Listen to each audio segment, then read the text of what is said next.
Et puis le ministre de l'Enseignement supérieur et de la Recherche scientifique, Maître Denise Mekam, poursuit les concertations sectorielles avec les établissements sous tutelle. Je vous propose respectivement les étapes de l'École normale supérieure d'enseignement technique N7 et de l'Institut supérieur des technologies IST. Patrick Simangoy, Prestine Ngoua et Man.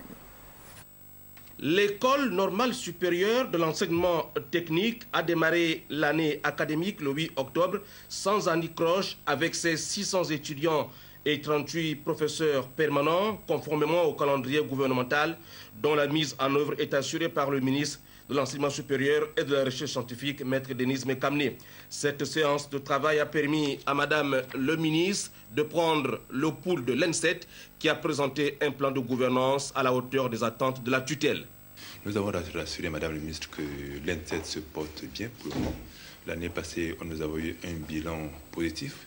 Et cette année, nous avons rempli toutes les conditions pour une bonne reprise, à commencer d'abord par l'organisation du concours d'entrée, les délibérations au niveau des examens de rattrapage, les réunions avec tous les enseignants, tous les étudiants.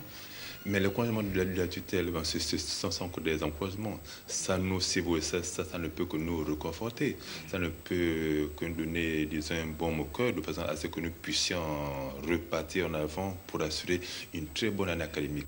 Par-delà la bonne tenue de l'établissement, l'N7 est confronté au problème d'enseignants de rang A.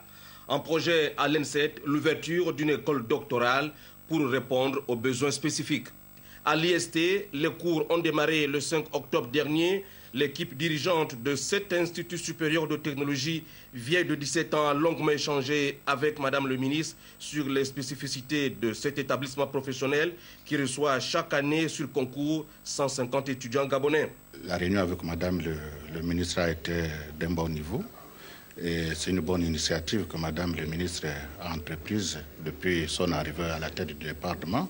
Je disais à Madame le ministre, avec tout mon staff, que les choses sont bien passées. Nous avons organisé le concours et les cours ont démarré depuis le 5 octobre.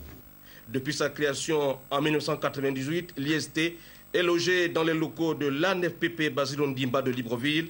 La question de sa délocalisation soulevée par son directeur général, Jean Lecouma, a retenu l'attention de Madame le ministre.